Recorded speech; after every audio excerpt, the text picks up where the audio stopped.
It's the Fulhamish podcast, your independent voice of Fulham FC. My name's Sammy James. Welcome to the show. Today, we're going to be looking ahead to Fulham returning back to action. 2 games coming up at Craven Cottage with a little midweek trip to Preston thrown in there. West Ham coming up on Saturday, so we're going to preview all of that. And we're going to look back at the international break from a Fulham perspective. I'm joined on the Thursday Club by Jack Collins as ever. Hello. Hello, Sammy. How you doing? Good, thanks, mate. Nice to see you. Thank you. You had a hectic trip to France this weekend during your international break. Yeah, I got stuck in France, stuck in the south of France. Worst there are places worse places to be stuck, obviously. But I was at a wedding. It was lovely. I actually met a Fulham fan when I was out there. Sophie, they're bloody everywhere, aren't they? Sophie, whose dad owns the horses Mitro's on Fire and Hammy End. Right. I had a really, really good conversation about both Fulham and horses. So that was lovely. Really nice. Had a good time. Ah, interesting. Okay. I've seen those horses. They kind of does the rounds when they race once a year. Sorry, you got me confused when you said they owned the horse Mitro's on Fire in the Hammy End. And Hammy End, yeah. I was like, I've never seen a horse in the Hammy End. Yeah, I mean, I've seen a lot of weird things in the Hammy End, but I've not seen a horse. I was like, no one's ever pointed out the guy with the horse. yeah. Weird, just stands down the front. So that was really interesting. It was lovely to meet her. So yeah, we're everywhere. But yeah, it could have been easier if I'd been able to get home on Sunday instead. Got stuck in Marseille for 10 hours. Look, we made the most of it, but it was a little bit busy. You need to. I mean, you don't really get to choose where the weddings that you go to are, but Billingshurst, West Sussex, much easier. Much more logistically no cancellations on the way home. Do you know what? Actually, Southern Rail made it hard enough. Yeah, but actually, yeah. I mean, I was able to sleep in my own bed and not have to get a second EasyJet flight and all of that stuff. Let's look back then, as we always do during these kind of post-international break episodes at the international break. It's gonna be. We can't talk about the US. We can't. No. Tim Ream's not ours, and Anthony Robinson didn't play, which I feel like we always kind of get especially with Pochettino. I was like, great, we're going to get to chat about it, and then Anthony didn't play. Marlon Fossey played, though. Yeah, he made his debut. He's a Fulham Academy, ex-Fulham Academy. Standard Liège now, I think. But he made his debut. He thought he was very, very good. Another one that fell away? Yeah, I mean, look, Tim Ream actually, it was maybe a good thing at the moment that Tim Ream is Nars because he didn't have the best of times against Canada on Saturday. Tough gig for old Tim. Bloody hell. Yeah, not great. Not great. Luca Della Torre scored the goal. I mean, there's plenty of ex-Fulham. There's plenty of ex-Fulham. But yeah, without Jedi in there, and look, thank God Jedi got a rest, I think is the main kind of point of contention for me. But it was not the most US Fulham-y break, even if it sometimes was. You say a rest. I saw, and it may have been bad reporting because of what we know, I saw reports saying injury. So I think there is a recurring injury that's been going on for a little while. I think that's just been something that's been sort of put off for a bit. So I think that they decided this was the chance to get some recuperation in. Now, whether that needed surgery or not, we're not 100% sure. Surely would you travel? No, I don't think so. But he did travel. So therefore, I think he'll be fine. But I think this was mostly planned. Okay. I think they still want him to be in and around the camp. But I think that having him get a rest of some description was part of the plan. Yeah, I mean, this is famously the international break where if players are going to miss it, they miss this one, right? Yeah. There's lots of discussion. I think Arsenal fans feel like they've been hard done by because actually, they've picked up injuries in this window and their England players didn't pull out while other England players did. And you have to ask the question, don't you? If it was the World Cup final and it had happened to be in these 2 weeks, who would have played? Yeah, exactly. It would have been a slightly different concern, I think. But hey, it is what it is, right? But it looks like maybe we've lucked out on that from an Anthony Robinson point of view. I mean, I guess when you're in the position and you're the fortunate position of being a guaranteed starter like Robinson is, you can afford to be like, I'd just rather rest the injury. And there has been talk about his wrist as well. I don't know if that came into play. One person that I thought had a great game this international break, Harry Wilson in Montenegro. If you haven't seen the goal that Harry Wilson scored, make sure you find it with the Welsh commentary because it just makes it 10 times better. Yeah. Harry Wilson! It's so good. It's a belter. It's a Harry Wilson classic. I mean, I actually preferred Harry Wilson's assist moments before. So Harry Wilson picked up a goal and an assist in the first 3 minutes of Wales' game against Montenegro. The assist just cannons off his back. and falls to Kiefer Moore, who slots it away. It's completely and utterly accidental, and I very much enjoyed it. But there's nothing accidental about that strike. It's an absolute rocket, and nice to see Harry getting that moment and really kind of kicking on with it. So, yeah, shouts out to him. Good international break. Well, I thought, actually, we never got the Harry Wilson bounce that we thought might have happened similar time last year when he scored those goals against Croatia. Yeah. And we thought, oh, this is it. Harry Wilson's going to kind of kick on from here. And it never quite... I mean, he's such an enigma, isn't he? It's a player that has so many false dawns, scores brilliant goals. Even like the last day of the season, Wilson was brilliant. And I was kind of like, he's going to kick on here. Scored goal of the season, famously. Yes. I wouldn't say it was all Harry, that goal, but he obviously finished it beautifully. But I guess, look, he's found Adama Traore now in his way, which must be quite annoying if you're Harry. You're like, right, I've managed to kind of see off everyone here. This is my chance at right wing, and suddenly a new usurper has come in and taken his place. So do you think Harry Wilson's got any way back into the team? Because after the Ipswich performance, I think Adama's first choice, and he's really solidified it for now. I mean, also, in some ways, going on international break doesn't always help, because Adama's will have been in there with Andreas, with Emil Smith-Rowe over the last couple of days and weeks, getting that training, being amongst Silva's thoughts, etc. And obviously they will have an eye on everybody. But if he's got one eye on that becoming the midfield three behind the striker, then it's going to be intriguing to see what that looks like. So, I mean, I don't think this international break will have done him any harm, but equally I don't think it's going to have done him much help either, in that not being around might have done as much damage as actually going away and performing badly, for example. So Adama will have been there, obviously, and working hard and they're trying to solidify this, because obviously he'll have looked at last season as a massive disappointment as well, and thought, the amount of games I missed from injury, but also, when I was used an impact sub. How can I change my role? Obviously, we've seen that through the start of the season. So it's going to be difficult for Harry to force his way back in. He will get opportunities. He's going to have to take them when he comes onto the pitch and hopefully can kind of work it out from there. Competition's always is a good thing, right? Yeah, I mean, his performance against Birmingham didn't help him either, did it? No. Really, because he didn't really impress on that.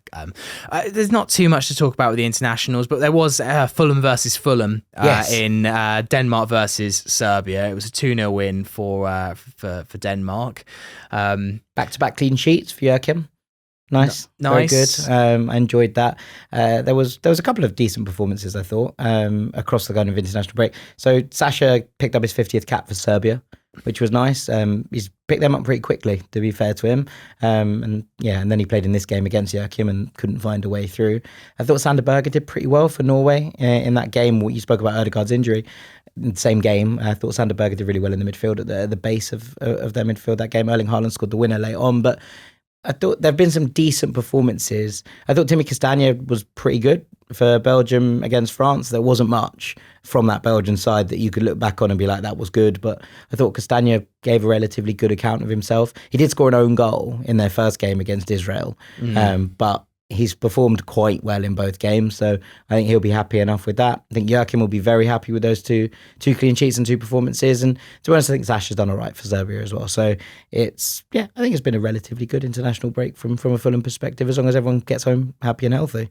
Great. Yeah, I mean, also the Nigeria boys played. Yeah, Alex Iwobi I thought was excellent for 60 minutes and then got pulled. They won 3-0 against Benin. I was really impressed. I thought he put in a really good performance. Not sure why he was subbed, and then he wasn't used in the second game. And to be honest, from a Fulham perspective, fine, but also from an international perspective, I'm not sure why he wasn't used. The second game they drew 0-0. I don't think that's a coincidence. So Calv did pretty well, kept 2 clean sheets as well, so he'll be happy enough with that. But yeah, I thought Alex Iwobi, especially obviously with the difficult time he's had on Nigeria duty over the last sort of year or so, I thought his performance in the first 60 minutes of that game against Benin was pretty sharp. Yeah, I always enjoy Alex Iwobi's post-match analysis. This one was just good win, on to the next. Although it wasn't on to the next for Alex, well, so yeah. that was the problem. Josh King captained the England under-19s as well. Yeah, congrats to Josh. Yeah, really cool. I feel like his name is... you see, though, I don't really follow too many of them too closely, but a lot of those kind of young baller accounts feel like Josh's name is really starting to catch on. Yeah, I mean, look, and the cameo he gave against Birmingham was very impressive, right? Yeah. Very exciting from that perspective. So yeah, shouts out to Josh. Marshall Goddo signed a new contract, Didn't mention that, I suppose. That's something. Yeah. I mean, very excited about Marshall. I was going to come on to kind of our transfer business because me and you haven't just sat down since then. Obviously, it's Jack and Joe show that you can listen back to. And obviously there was a bit of stuff mentioned on the post-Ipswich podcast as well. I mean, the main thing on transfer deadline day was Jay Stansfield out, Reece Nelson in. I mean, the Jay Stansfield stuff was pretty wild. I mean, here we were sat after Birmingham. He'd said, I want to be, it's a paraphrase, I'm a Fulham player and my future's at Fulham. More than that, Marco said that he's not going anywhere, which is kind of the kiss of death, right? I mean, out of all, there's been lots of wild transfer deadline days for Fulham over the years, and often it's because of players coming in at the last second, etc. And famously, we were involved in the Don't Go to Bed Just Yet Matt Smith episode. There's been plenty of Fulham classics, but the chase by Birmingham on the final day, a League One side effectively blowing a Premier League club, a rich Premier League club as well, out of the water financially. Birmingham fans and Fulham fans had this kind of weird beef on social media. I was almost just like, fair play, I didn't see that one coming. That was incredible money. We sat here and we spoke about this, right? And we were talking about where it lands in the kind I of remember great thinking scheme that was things. such a futile conversation. And I was like, I think anything over 12 million you've probably got to accept. And you're like, no one's going to offer us 12 million. We'll roll the tape. But it was, but there is a kind of level of, you look at that and just go, it's absolutely, it would have been ludicrous. I would have loved to have Jay Stansfield around in the squad this summer, as I said, and for the head of this season. But for that money, you can't refuse it. Like, you just can't refuse that. There's a potential there that Jay Stansfield obviously signed a long-term contract with Birmingham. That kind of backs on them getting back to the Premier League or someone coming in and making a profit on him. So he has to either be a kind of £20 million player in the Championship, which is rare, full stop rare, right? I know there was a couple this summer, Jorginho Ruter, etc. But that is not a thing that happens very regularly. Yeah, and they are Premier League players that went down to the Championship, really. 100%. So kind of the backing that the Birmingham are going is either you spend the entire peak years of your career with us, or you now prove yourself as a player who someone is going to spend £20 million on out of the Championship. That is easier said than done. This is a big commitment for Jay, as much as anything else. Like, there is a chance that Jay's only Premier League appearance in his career will come at 19. Like, that's a distinct possibility at this point. I don't think it's a likelihood, but I think it's a possibility. You know, on that kind of contract, on that kind of money, Birmingham are not going to sell up cheap, obviously. Why would they? You know, obviously they've had to pay an extra fee to Exeter. There's a sell-on, I think, included in Fulham's deal. There's lots of things going on here that you're like, wow, that's a lot of money. It's a big gamble on someone who scored 11, 12 goals in the Championship last season. My question from a Fulham perspective is, do you think there's a buyback? I don't know. Like, to be perfectly honest with you, I think that if there was a buyback and it was at a certain level in terms of, you know, what would that be, 20 odd million, it would take something pretty special for Fulham to activate. That would be like the fourth highest transfer in our history to buy Jay Stansfield back from the division below. Like, but then again, with the way that... obviously with PSR amortization, it means that Fulham get this 12 million pure profit up on front. the books, and even if you spent 20 to get him back, and you gave him a 5-year deal, it would be over 4 million a per year. time. Sure, but like, what I'm saying is to go into that kind of level of what Fulham are investing in a player that is in a division below is. I just think from a financial point of view, Fulham, for the safety, I really hope we've got one. I wouldn't be surprised. And in that case, I kind of was there on dead. I nearly tweeted it, but I kind of thought like I wasn't explaining my thoughts nuanced enough. But if there's a buyback, from me, I'm not claiming to know everything about the transfer market, it made sense. As long as there was a buyback, I was kind of like, well, we're protected. Because if he turns into the Jay Stansfield that we think he could have become, then actually we can sign him for a relatively decent fee, a modest fee, and we know what the cost would be as well, so we can kind of predict that. And that's what, you know, our friends up the road have been doing for a long time. So Aston Villa have been doing this summer. So it's interesting. But then weirdly selling on... only Cam Archer, but Jaden Philogene came back after a year away where, you know, they obviously then amortised the fee. It's all very complicated. Basically, PSR is broken. And massively. you shouldn't have to sell your academy players in order to fund things, but that is what it is. I mean, right? they're also now claiming that Bayern Munich tickets are the difference between PSR and not PSR, aren't they? I mean, that statement on Tuesday from Aston Villa was pretty wild. I mean, at this point, I am so inclined to agree that like we need to look at this PSR situation from top to bottom, because it's the just Ant and Deck meme, isn't it? Tell them it's PSR. Headphones on. Like, now tell them it was PSR again. Like, I couldn't actually believe my eyes when I saw they actually did a statement on it. I mean, it was utterly wild. Sorry, I was going to say something else, but actually, let's come on to Reece Nelson. yeah.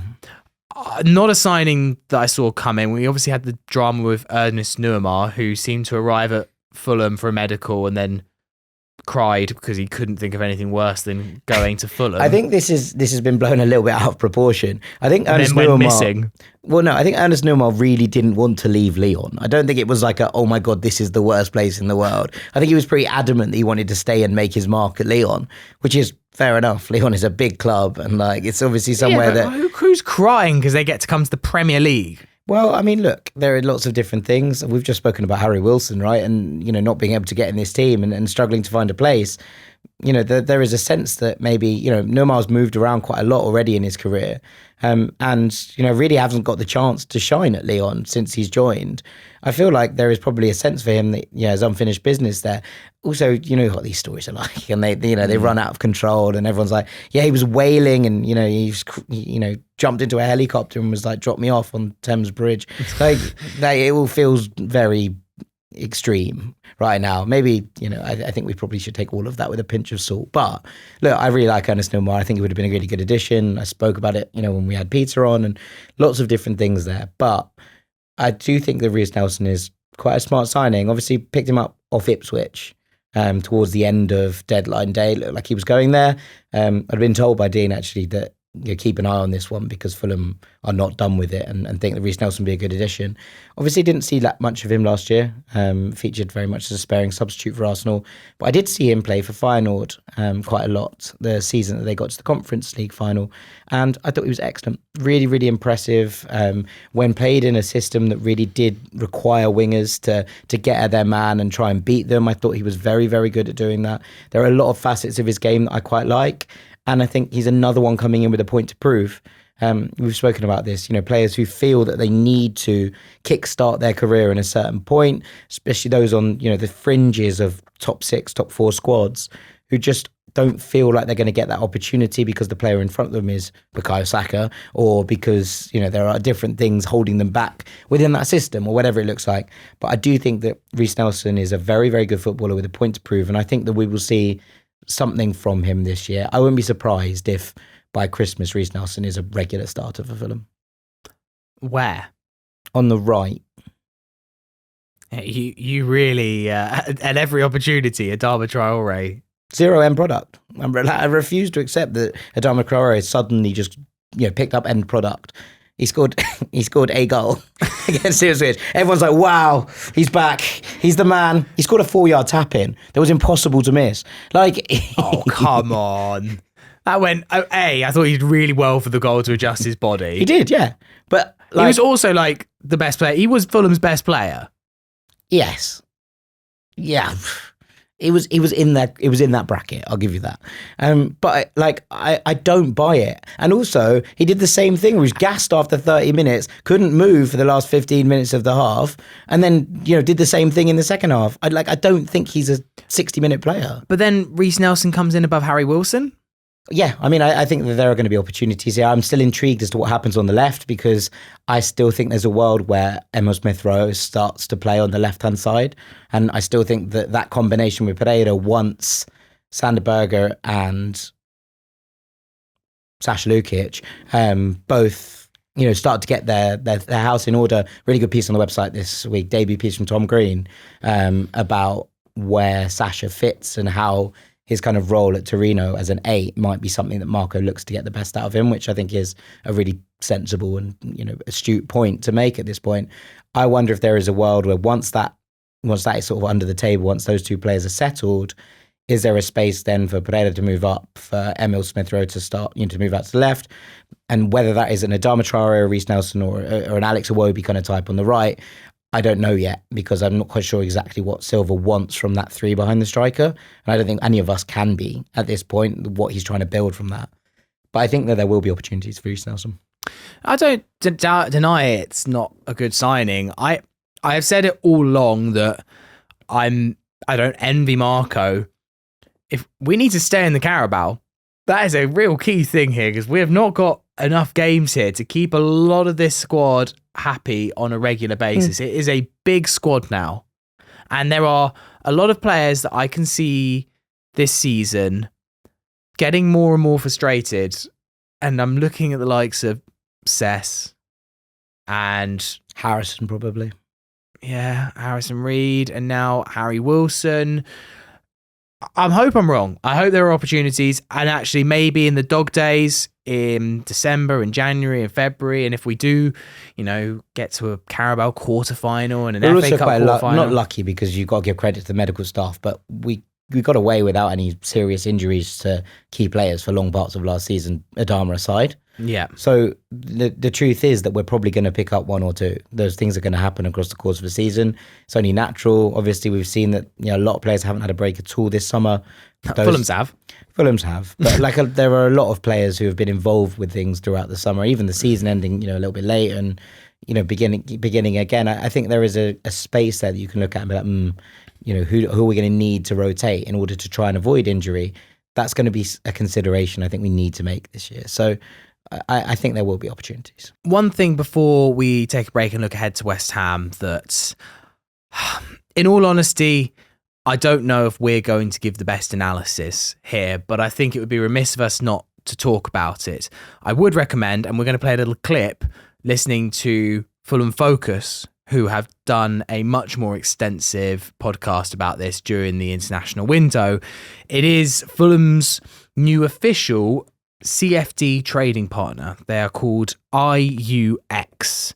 And obviously Fulham last season got burnt here for their partnership with Tyson Capital Markets, which Fulham actually pulled out of. And there's been a lot of, I always think, don't announce these things during international breaks, like mistake A, but anyway, that's not excusing the crime. That's covering the cracks, yeah. Yeah, but if you're going to do it. So IUX have been investigated pretty heavily by Martin Calladine. Yes.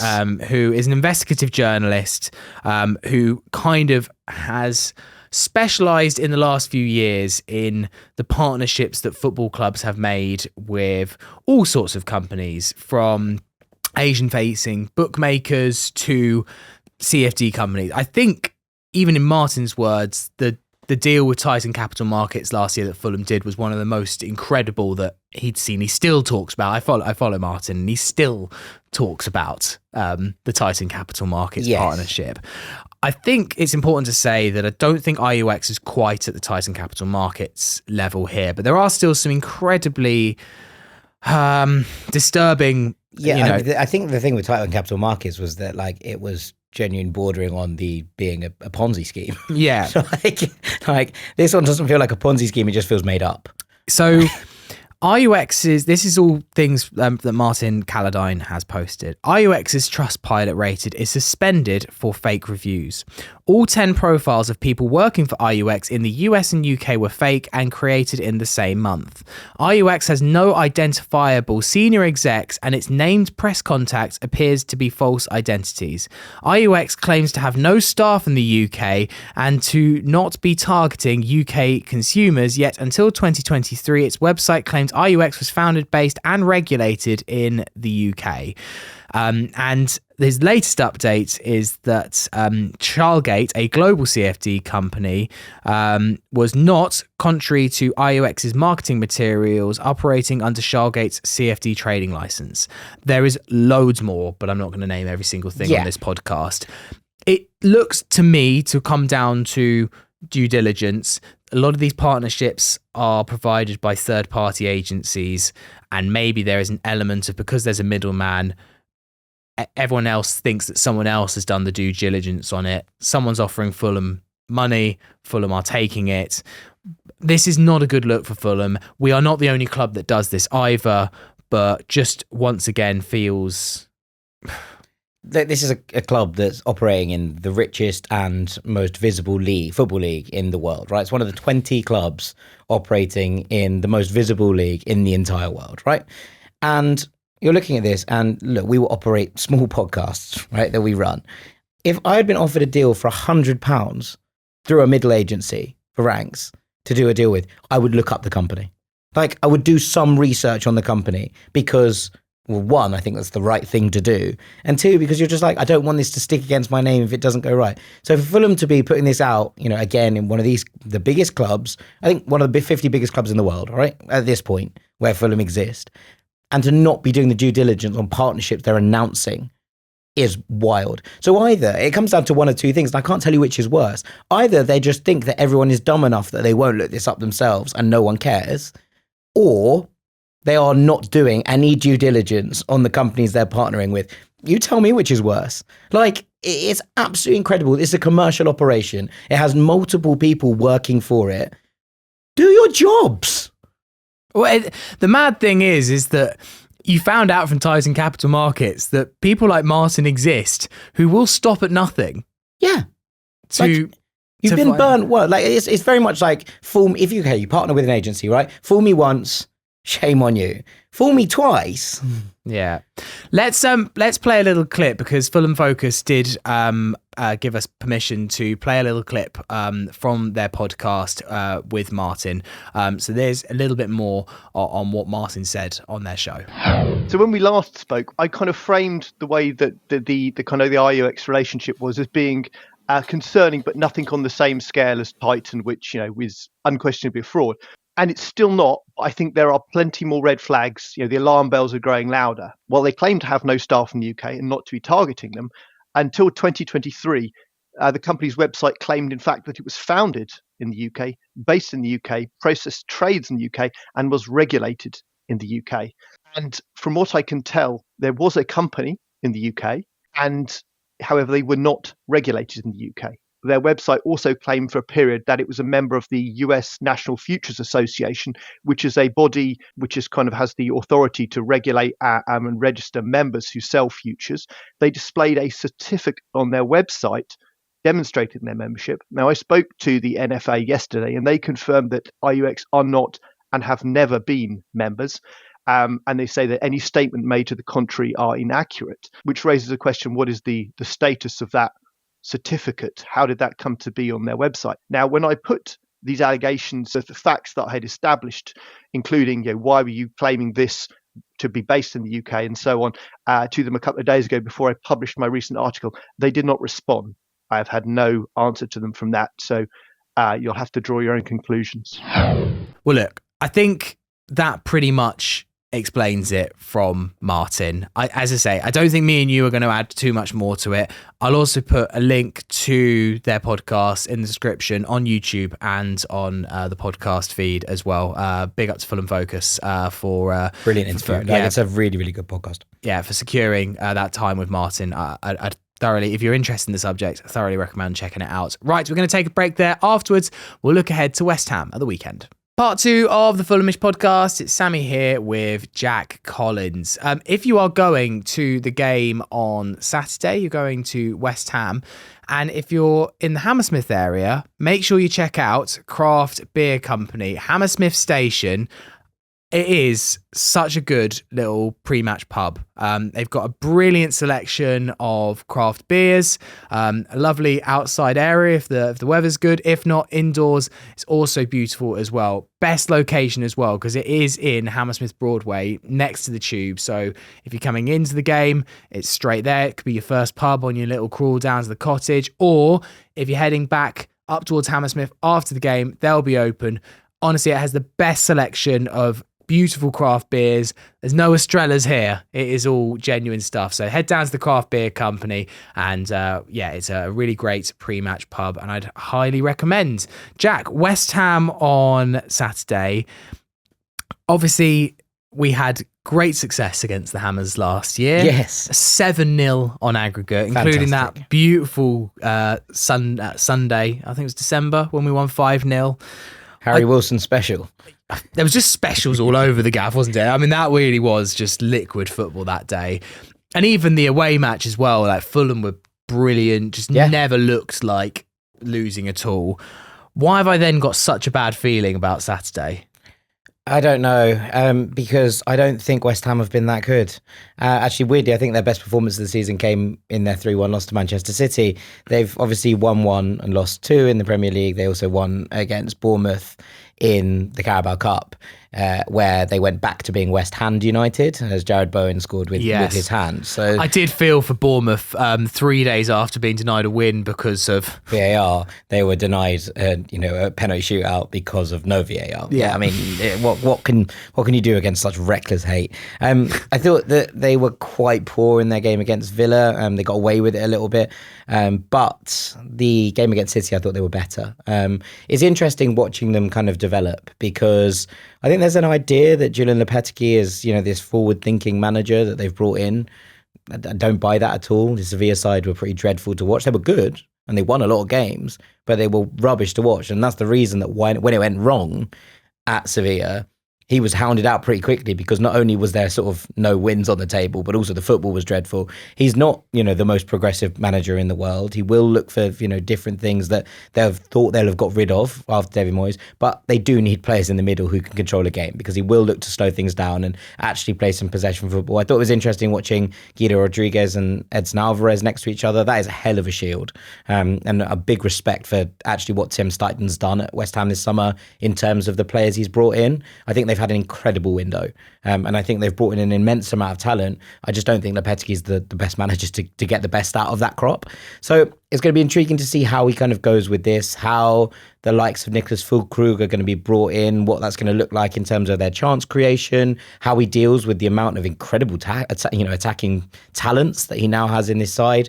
How do you fit Bowen and Somerville and Paqueta and Kudus all into the same side, Füllkrug and all of those players sort of in different roles? Yeah. I mean, I think he might be done. But apart from, but he's been starting ahead of Füllkrug. Yeah, he won't be for long. I think that might be done now. But look, whatever you kind of look at it and whichever way that kind of pans out, there is a very, very good side here now at West Ham. And so to look at that and think, how are Fulham going to come up against this? I don't think we've hit our stride yet. I don't think that Fulham have looked particularly brilliant in any game. I thought the Leicester game, we huffed and puffed a little bit. I thought we were the better team, but we made hard work of it. I thought against Ipswich, it was a bit 6 of one, half a dozen of the other. I don't think we were obviously the better side in that game.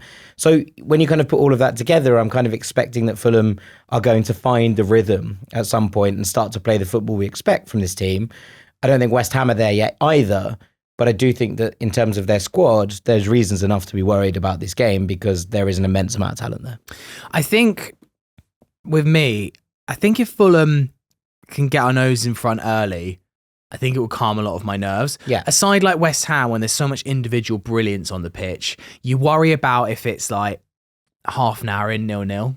Yes. Yeah. Like, because you just feel like Jared Bowen's the kind of player. Mohamed Kudus is going to skin 7 players and score. Yeah, that's, I think, my fear with West Ham. But I think we found last year that if you can get at them, and I think Fulham will have a lot of the ball on Saturday and will dominate proceedings. And actually saw it in West Ham's win at Crystal Palace. But Crystal Palace had a lot of chances to get their nose in front, didn't take them, and then it was kind of like bam, bam, game's over, game's won. Jared Bowen's in the away end, saving children. Yeah, fair enough. Respect to the man. Nothing but love. And I guess in that sense, and I guess this makes it a good, entertaining Premier League game. If you're coming as a neutral, you're probably going to have a great time. Where I'm just like, it's quite 50-50. Yeah, given this is at home, I think it's pretty much a coin toss. I think they have a slightly better squad than us. I think we have a slightly better manager and we have home advantage, but I think they'll know that they have that individual moment in them that maybe we have slightly less of across the course of this squad. So yeah, I think it's very, very difficult to call. It'll be interesting to see how it pans out from the very start and that kind of opening gambit and what Fulham look like in that first 20 minutes. But I think it's winnable. I just think it's also losable. Yeah. From a Fulham perspective then, does Marco make a few changes? It's been 3 unchanged lineups up until now, but we know that there's a couple of big potential changes in the wings. The one I see happening is Joachim Andersen. The one that I don't see happening is Sanderberg. Yeah, I think Joachim Andersen will start.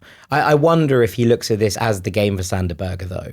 And I wonder if that's because of the height that West Ham do possess. You talk about Fulkrug there, you talk about someone like Thomas Soucek. It doesn't, I don't know if he's going to play, but, Guido Rodriguez is a decent aerial threat. I think that Edson Alvarez has that ability as well. You look at what they have from a set-piece perspective, and Sander Berge's height and Joachim Andersen's height as well a little bit. Obviously, it's a Diop's not small, but in terms of aerial ability, I'd probably back Joachim. You're kind of looking at that and thinking, okay, where are we going to find these spaces? So I wouldn't be surprised if this is the game he opts for Sander Berge. What I would be surprised is if this is the game he goes for a Sander Berge, Sasha Lukic pivot. And I spoke about that earlier in that article from Tom Green. I'd be surprised if he changes that now. Because both of those players have been on international duty. And I wonder if actually he switches Sander Berge in for Sasha alongside Andreas to kind of try and control from deep, and sticks with the front three he's been playing, or the three behind the striker he's been playing, because he's had some time to work with them. Emil Smith-Rowe will have been in, as we say, Adama Traore would have been in. If he's looking to kind of find those moulds at that point, I wonder if he goes with something like that rather than making wholesale changes with players who haven't been here over international duty. Yeah, if he does do that, especially after the Ipswich performance, I would be more interested to see it be Sasha and Sander, because I feel like that's the long-term, surely, outcome. He might, if he does that, he won't drop Pereira. He'll push him further forward. He'll push Smith-Rowe out to the wing. What, maybe drop a Wobie? Maybe drop a Wobie. Yeah. I think that's what he'll do if he's going to play the double pivot. I don't think he will drop Andreas Pereira, especially against West Ham, who Pereira had two of his best performances of the entire season against last season, and you're going to look at that. But when you look at what we want here, and especially if you're bringing in the height of Andersen, the height of Sander Berge, he's going to want his set-piece taker on the pitch. And Andreas Pereira, for better or worse, is Fulham's set-piece taker. I mean, he is the enigma right now, isn't he? He's the hardest thing. He's the one player that I can't work out, because it feels like you need 12 players to get Andreas Pereira into the... Doesn't feel like Marco does. No. It just, you can't work out. I really like him. Always have. No, I like Andreas Pereira. I just think that the Ipswich game exposed that tactic. The goal that Liam Delap scored was just clear that you cannot play Sasha Lukic and Andreas Pereira and not expect to see situations like a Liam Delap gallivanting through your midfield. Maybe unchallenged. Liam Delap is a bit of a physical freak. But City, it's not... for years, City saw him as the Erling Haaland kind of model understudy because he has the same physical profile. And how many defenders or midfielders in the league have we been able to see deal with Haaland smashing through them, right? Delap is a massive unit. Yeah, but whether it's Delap or not, there are still other players in the Premier League that will expose a midfield that's possibly going to be caught way too high up the pitch and just isn't screening its defence. Fine, but you're kind of playing chess with this, right? Because if you can then actually work it through and you don't lose the ball in those situations, and actually I think more damning of Fulham's performance against Ipswich rather than that was the fact that we weren't able to actually get those triangles and possession games working in order to have imposed our own game upon it. Because if Fulham are looking to impose, especially at home, you want someone deep in that midfield that controls the tempo, that controls the flow of the game, and that's clearly what he wants Andreas for. Maybe. I mean, I still believe that Smith-Rowe is a player that you have to play because he's but you wonder if Marco... Yeah, I'm sure he's delighted to have Emil Smith-Rowe and someone of his quality and who can change games like he did against Leicester. We saw it. But in terms of his structure, yeah, you do wonder if he's there going this is a good problem to have, but it's a problem. Because... Yeah, maybe. I think the fact, if it was still Mitrovic up front, I think you wouldn't be able to play Smith-Rowe in the 10 because I don't think Fulham would have a press that would allow Marco Silva to do what he wanted. So the fact that it's not, and it's Rodrigo and he's able to press from the front, he obviously hasn't had the best start to the season, but he's put himself about well. He's led that press. Maybe suggests that you don't need quite as much of a presser in that 10 role. But yeah, there's definitely the potential of it being a problem. And look, Marco's sort of 4-4-2 out possession was a real hallmark of what Fulham looked like for a couple of years. It's not going to look like that if Smith Rowe's there in the 10 space. I feel like in recent months, maybe the last 6 to 9 months, I've had a good record of trying to predict what Marco will do. Feel like I can read him. Feel like I'm on his wavelength. So my prediction is Mystic Sammy. Anderson in, no Sanderberg. I think it's one change. Okay. I don't know why, and I don't exactly know the circumstances that's going on with the squad, and everyone's returned from international break. It's quite hard to call. But with Sander having less of a pre-season than Joachim, I think Joachim's ready to go. I think he will move on that, and I think Marco will be like, "What will he give him the armband?" No, that's staying with Burnley. No, as annoying as I think it is to have your goalkeeper be captain, I think that one's baked in. Do you? So I'm not convinced especially because of this Premier League rule, like captain speaking to referees, etc. He could be Bernd Leno is not going to be legging out of the pitch to have a chat with the ref. Well, there must be a clause in there that if it is your goalkeeper, you can nominate one other player. Yeah. And maybe in that case, Joachim is. I don't love. Maybe call me like old-fashioned, anti-woke. But I don't like giving my captain's armbands. What is woke about giving the captain's armband to a new player? It's very woke. It's not woke. It's very, very, very woke. Only a woke person would think that it's not woke. Right. Throw yourself off cliff.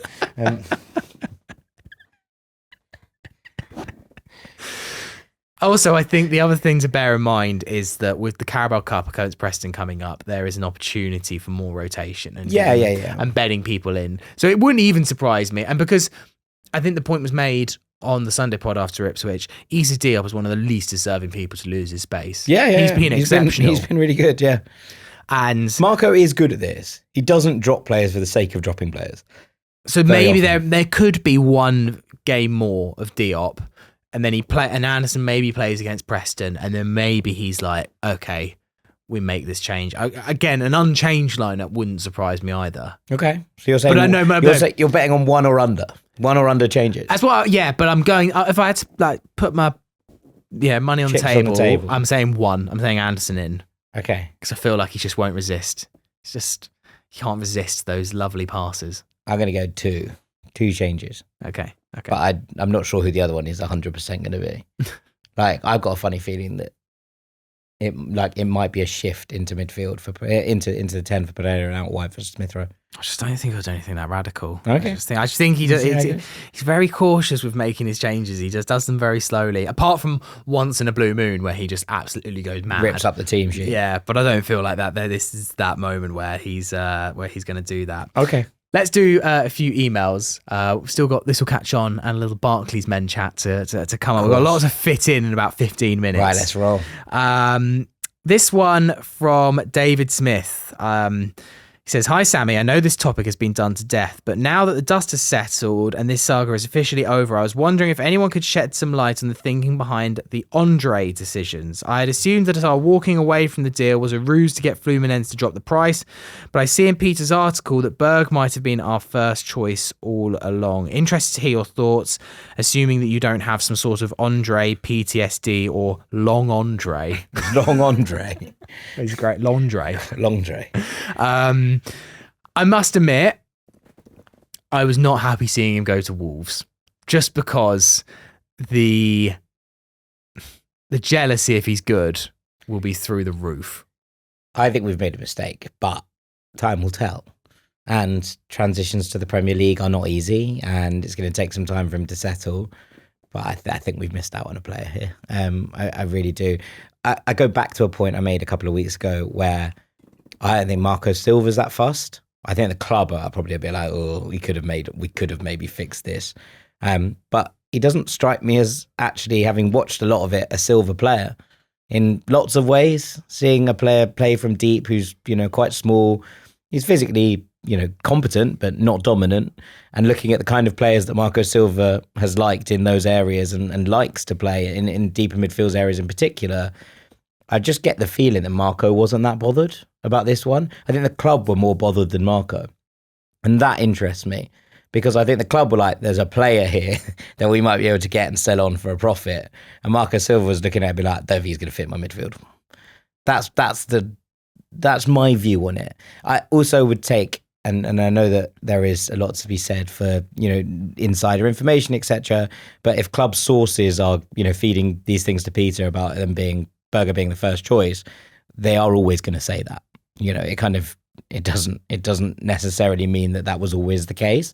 But I also think that you could probably say that there might be a difference between the club's first choice and Marco Silva's first choice. And I know that Sander Berger has been a player on Marco Silva's radar for a long time. Doesn't that slightly contradict? Only because, let's say it was that the club really wanted this, but Marco didn't. Mm-hmm. The club ultimately decide how much they feel that they can pay for players. Sure. Once they walked away from that negotiation table, as is pointed out, right, that was potentially a ruse to get Fluminense to drop the price. And then suddenly Sander Berger comes onto the market, a player that they know the manager wants for the same kind of price point. They could be like, we're just going to take the statistical gamble here. Also, we don't know Fluminense are going to drop the price. We can assume. We also don't know we're going to be the only people in for him towards the end of this window, as so proved, right? It just feels to me more likely, if again, I have no information to back this up, but it feels more likely to be the other way around. And especially with how Marco really wanted, we know that Muniz was Silva. We don't know too much about all the signings, but we know that Muniz had been a Silva kind of, I've seen him. Silva surfer. Yeah. From the I think he came from Sao Paulo, didn't he? Muniz. Yeah, I believe he did. Anyway. He was at Flamengo. Yeah, but I think he's from anyway. Yeah.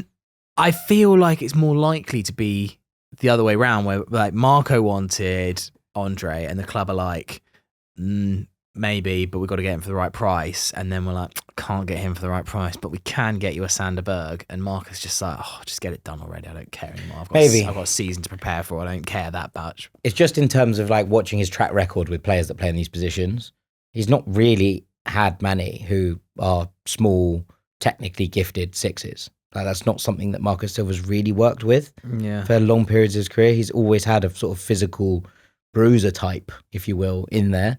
And that's what he's, you looked at Abdoulaye Doucouré and what he did with him at Everton and, moving him into a deeper role. And then later on, he was released in a more offensive manner. Marco Silva really likes players who are physically dominant.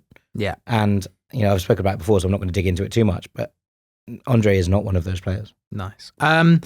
Quick one here from Ethan Stockham, who says, hi, Fulhamish. Quick question for the pod. After watching Raul slot away a beautiful penalty away at Birmingham, it got me thinking about who our first team penalty taker is. Last season, it was almost definitely Willian, and to my memory, the only player left in our squad to take a penalty in the league in the last few years was Andreas. I imagine we will often deploy a midfield without Andreas this season. So who do penalty duties fall to? Rodrigo Muniz is my first thought, but from a quick Google search, he's never taken a penalty in a competitive game, and I wonder if it's wiser leaving it down to someone with a bit more experience. I think Ethan then at the end appreciates that we don't have the answer, but we can take a guess. Yeah, I mean, I think Andreas will play, and I think Andreas will take them. Okay, but if it's not Andreas, they'll probably give it to someone like Joachim Andersen. Joachim Andersen, behave. Joachim Andersen will score pens. I think it would be Muniz. Well, it depends. I mean, look, the answer is we don't know because we don't see them take them in training. But it'll be interesting to see who steps up for that first penalty. I'm just trying to think. I really don't want that fear back, man. The penalty fear was something we just got rid of. It was we'll probably score, we get pen now. I mean, look, I don't know. I've never seen Smith Rowe take a penalty. He might be really good at penalties. I don't imagine Adama is, but, we'll see. I'd probably trust Iwobi to start a pen. It just feels like Muniz. I feel like if you're unsure, just go for your number 9, who generally just bangs them away. That's what strikers do. I bet you though that it's not. I bet you it's like a Smith Rowe. And Muniz is all technique as well. I feel like the man, he'll flick it up and bicycle kick it. I love it. You wouldn't bet against it. The Thierry Henry, Robert Pires, but in the air with a bicy. Yeah, just to himself. You can't do that. We found that out once. Yes, we did find that out once. This one from Travis. Hi, Samuel and co. Question for the pod. What's happened to Luke de Fougerolles? Last season, he was prominent in pre-season, had a handful of appearances in the League Cup. Why are we not also utilising loans this season? That was sent before we got in Reece Nelson. Luke de Fougerolles, I mean... He went to the Copper, didn't he? So, they probably just gave him some time off to recover. Like, obviously, he didn't play loads at the Copper, but he would have been in a training camp. And he's not going to play against Preston. Not with the amount of depth we've now got. No, not with Cuenca and Diop. No, almost certainly not. But I think there is probably a world where they're looking at that and thinking this guy's still very, very young. He's developing in a difficult position. It's not easy to send a centre back out on loan. We've talked about this before, right? You know, it's one thing sending like a creative midfielder or a kind of nippy striker out on loan to League One. Yeah. It's another thing sending a centre back or a centre midfielder. And we talked about this all the way back with someone like Matt O'Reilly, right? Sometimes it's better to get those kind of players and just have them around the squad so they can learn and build. And I know we've done some really interesting deals this summer with Walton and Hersham. I can't remember exactly who it was, but there's a player we've got on loan at Walton and Hersham who's also coming back to play for the under-21s. He's doing like a dual kind of role. All right. So like obviously they are exploring different elements and different avenues in terms of loan deals. I don't think that Luke Defoegeros, who is playing international football for Canada at the Copper this summer, is going to be going out on loan to non-league. But equally, it's quite hard to send him out to a championship side who haven't really got any experience of what he looks like in real time. I think this is just a Fulham managing him, trying to get him as many under 21 minutes as possible, and then hopefully having him learn off someone like Joachim Andersen so that he can kind of develop still at the club. But I don't mind that he's not gone anywhere. No, I mean, also, he's just incredibly young, a season. But this is the thing about, we sign a lot of players and everyone wants the signings.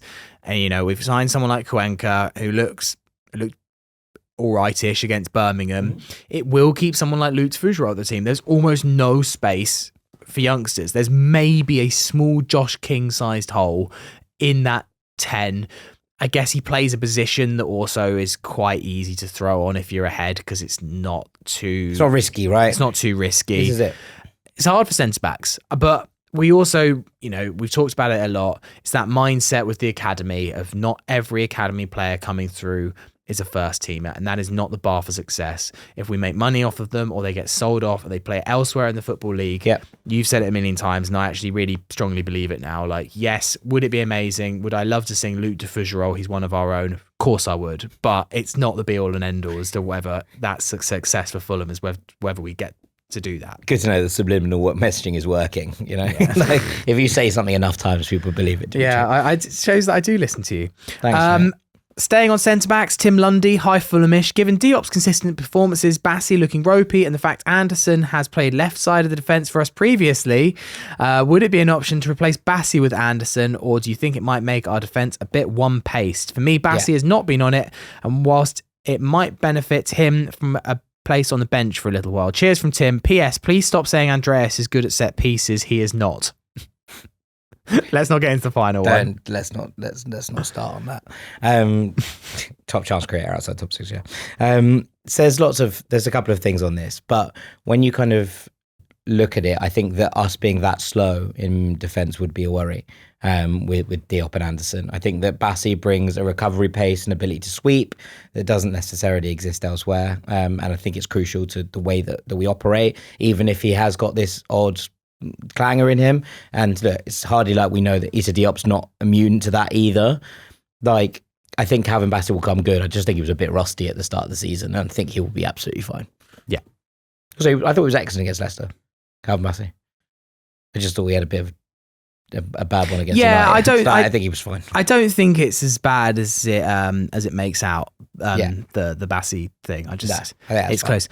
Final one. I just enjoyed this. Dear Fulhamish team, I think you might be interested to hear this news. Black and white fingertips. 3 lifelong Fulham supporters will play for England at the Sabutio World Cup that will be held in Tunbridge Wells in Kent, September the 20th to 22nd. They are Tony Banks, journalist and author of the Al Fayed book. Victor Jones, a Hammersmith End season ticket holder, and Gianluca Zucchelli, who is a Johnny Haynes season ticket holder. They regularly play at the London Sabutio Club based in Fulham and play at the Surrey Saracens Sabutio Club and for Harrow Hawks. If the podcast listeners are interested to join a table football club, they can contact sabutio.london@gmail.com. Many happy flicks and come on England. And that's from Gianluca. I've not played Sabutio in years. This has blown my mind that it's that big a thing. I have no idea. I'm so intrigued. I'm going to look this up. Well, Tunbridge Wells not far, mate. We can make a little journey of it. Maybe. Are there crowds? That's the only thing I didn't know. Yeah, but you have to be made out of like a little plastic figurine. You're only allowed to come if you're a plastic figurine. But I'm genuinely really intrigued. This is really cool. I loved Sabute as a kid. Like, absolutely loved it. Come on, Team Fulham. Yeah, go on, Fulham. Well, England. no, Team England. Yeah, go on. I mean, are you okay to switch your allegiances? I'm not going to switch my allegiances, but I'll be happy if they win. Right, okay. You know, is there an Ireland Sabutio playing at this tournament? Not a Scooby-Doo. Maybe I will play. Maybe I'm playing after all. 10 years out of the game, we're back. Gianluca, thanks so much. That's so and good luck. Tony's a legend. Tony's been on the podcast. Yeah, absolutely. Tony did our Best of luck, boys. That's incredible. Pod. Jack, before we finish, a quick This Will Catch On. I did declare that This Will Catch On season is open. By the way, we had an email from Eddie Kirkland, who we gave the number 1 to with his brilliant Rodrigo Muniz song, who said, "The Top 10 show was incredible. Thanks again for playing my ridiculous songs and making such a fun podcast to follow every week. Please send my thanks to the whole team, and I hope to send in some more submissions soon. Next time I'm in London, I'd love to buy you all a beer and say thanks for making my kids think I'm somewhat famous. Here's to a great season from Eddie Kirkland in Atlanta." That beer's going the other way. I'm sorry. Yeah, sure. Beers on us, Eddie. Beers on us, Eddie. Yes, please do let us know when you're here, and thanks again for such brilliant work. Twice in the top 10. That is utterly iconic. I did declare that This Will Catch On season is open, so we have one for today from Eric Richard, who lives in Asheville, North Carolina. It said, "Hey Fulhamish crew, this song just struck my brain like a lightning bolt. So I had to make a quick recording and send it across the pond. Long time emailer, first time listener, or something like that. But I have been referenced on the pod before. Anyways, this song is short, it's sweet, and it's to the tune of John Denver's Take Me Home, Country Roads for Emil Smith Rowe." Oh, Smith Rowe, score a goal in the place you belong.